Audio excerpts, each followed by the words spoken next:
بسم اللہ الرحمن الرحیم۔ السلام علیکہ یا صاحب العصر والزمان۔ اللہ تعالیٰ نے حضرت آدم علیہ السلام کو ایک اور بیٹا عطا کیا جس کا نام حبۃ اللہ تھا۔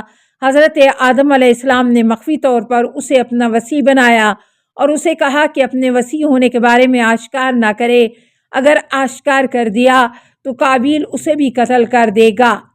قابیل کو کچھ مدت بعد جب اس بارے میں پتہ چلا تو اس نے حبۃ اللہ کو ڈرایا دھمکایا کہ اگر اپنا وصی ہونا آشکار کیا تو تمہیں بھی قتل کر دوں گا۔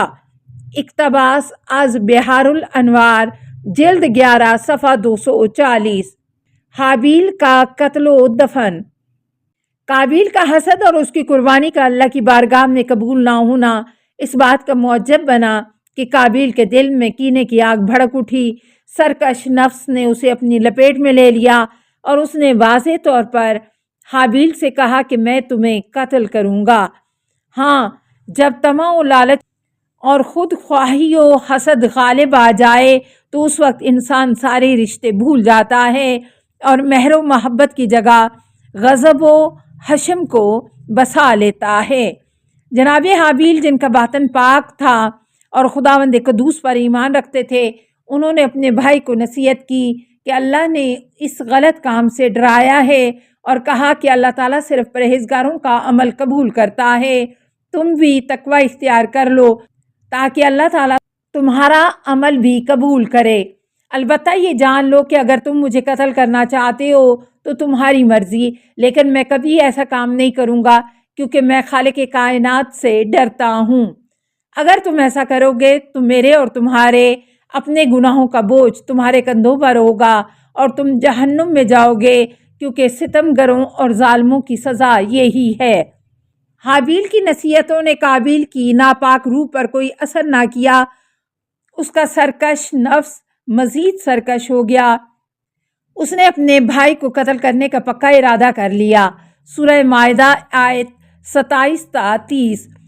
وہ موقع کی تلاش میں رہا تاکہ ماں باپ سے دور اس ہولناک جنایت کا ارتکاب کرے۔ شیطان نے قابیل کے دل میں وسوسہ ڈالتے ہوئے کہا، حابیل کی قربانی قبول ہو گئی ہے لیکن تمہاری قربانی قبول نہیں ہوئی۔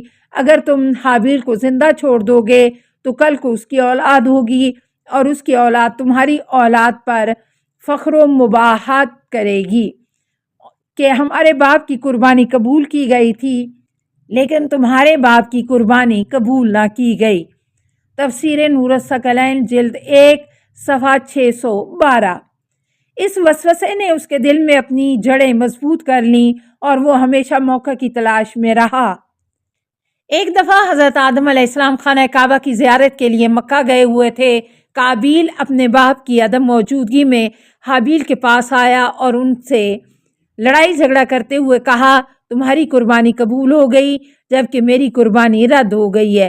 کیا تم یہ چاہتے ہو کہ میری خوبصورت بہن کو اپنی بیوی بناؤ اور تمہاری بدصورت بہن کو میں بیوی کے طور پر اختیار کروں؟ ایسا ہرگز نہیں ہو سکتا۔ یہ ایک من گھڑت اور جعلی روایت نقل کی گئی ہے، اس کی سند ضعیف ہے۔ حابیل نے اسے جواب دیا اور اسے نصیحت کی کہ اس سرکشی اور ظلم سے باز آ جاؤ۔ تفسیر مجمع البیان جلد 1 صفحہ 183۔ ان دونوں بھائیوں کے درمیان کشمکش شدید ہو گئی۔ قابیل کو معلوم نہیں تھا کہ کس طرح اسے قتل کرے۔ شیطان نے اسے سکھایا کہ اس کا سر پتھر کے اوپر رکھ کر دوسرے پتھر سے پھوڑ دو۔ بعض روایات میں ہے کہ حابیل سویا ہوا تھا تو قابیل نے بزدلی کا مظاہرہ کرتے ہوئے اسے قتل کر دیا۔ تفسیر قرطبی جلد 3 صفحہ 2133۔ بعض روایات کے مطابق یوں ہے کہ ابلیس ایک پرندے کی شکل میں اس کے پاس آیا۔ اس نے ایک اور پرندہ پکڑا، اس کا سر ایک پتھر کے اوپر رکھ کر دوسرے پتھر سے اسے پھوڑا، جس سے پرندہ مر گیا۔ یوں قابیل نے قتل کرنے کا شیطان سے طریقہ کار سیکھا اور اس پر عمل کرتے ہوئے اپنے بھائی کو مظلومانہ حالت میں شہید کر دیا۔ بحار الانوار جلد 11 صفحہ 230، مجمع البیان جلد 3 صفحہ 184۔ حضرت امام جعفر صادق علیہ السلام سے منقول ہے، آپ علیہ السلام نے فرمایا قابیل نے حابیل کی لاش بیابان میں پھینک دی۔ وہ پریشان تھا اور اسے معلوم نہیں تھا کہ اب وہ اس لاش کے ساتھ کیا کرے، کیونکہ اس نے کبھی نہیں دیکھا تھا کہ مرنے کے بعد انسان کو سپرد خاک کیا جاتا ہے۔ زیادہ وقت نہیں گزرا تھا کہ بیابان سے درندے حابیل کی لاش پر حملہ آور ہوئے۔ اس نے اپنے بھائی کی لاش کو بچانے کے لیے کچھ مدت اپنے کندھوں پر اٹھائے رکھا، لیکن پھر بھی پرندوں نے اسے چاروں طرف سے گھیرے میں لے لیا اور اس بات کے منتظر تھے کہ کب وہ اس لاش کو زمین پر پھینکتا ہے تاکہ اس پر جھپٹ پڑیں۔ اللہ تعالیٰ نے ایک کوے کو بھیجا، اس کوے نے زمین کو کھود کر اس میں اپنی خوراک دفن کی۔ سورہ مائدہ آیت 31، تاکہ قابیل کو سکھائے کہ کس طرح اپنے بھائی کی میت سپرد خاک کرے۔ قابیل نے بھی کوے کی مانند زمین کو کھود کر ایک گڑھا بنایا، یوں اپنے بھائی کو سپرد خاک کیا۔ اس دوران میں قابیل اپنی غفلت و زیادتی پر پریشان ہوا اور بلند آواز سے پکارا، یا ویلتا اعجزت ان اکون مثل ھذا الغرار فاواری سوءۃ اخی فاصبح من النادمین۔ سورہ مائدہ آیت نمبر 31۔ افسوس ہے کہ میں اس کوے جیسا بھی نہ ہو سکا کہ اپنے بھائی کی لاش کو زمین میں چھپا دیتا اور اس طرح نادمین اور پشیمان لوگوں میں شامل ہو گیا۔ مجموع البیان جلد 3 صفحہ 185۔ یہ بھی اللہ تعالیٰ کی عنایات میں سے تھا کہ اس نے قابیل کو دفن کرنے کا طریقہ کار سکھایا تاکہ حابیل کا پاک و پاکیزہ جسد درندوں کی خوراک نہ بنے۔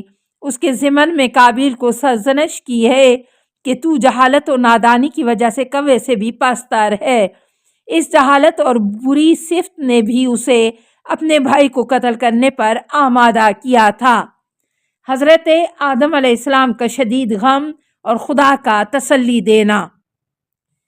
ظلم و ستم گر قابیل اپنے بھائی کے جسد کو سپرد خاک کرنے کے بعد اپنے باپ کے پاس آیا۔ حضرت آدم علیہ السلام نے پوچھا، حابیل کہاں ہے؟ قابیل نے کہا، مجھے کیا معلوم، کیا آپ نے مجھے اس کا محافظ بنایا ہوا تھا کہ آپ مجھ سے پوچھ رہے ہیں؟ حضرت آدم علیہ السلام حابیل کی جدائی پر بہت پریشان ہوئے اور اپنے بیٹے کی تلاش میں صحرا و بیابان کی طرف نکل گئے۔ وہ حیران و سرگرداں پھرتے رہے لیکن کوئی اطلاع نہ مل سکی۔ بالآخر انہیں معلوم ہو گیا کہ اسے قابیل نے قتل کر دیا ہے۔ انہوں نے پریشانی کے عالم میں غصے سے کہا، لعنت ہے اس زمین پر جس نے حابیل کا خون قبول کیا ہے۔ یہ زمین بصرہ کی مسجد جامع سے جنوب کی جانب ہے۔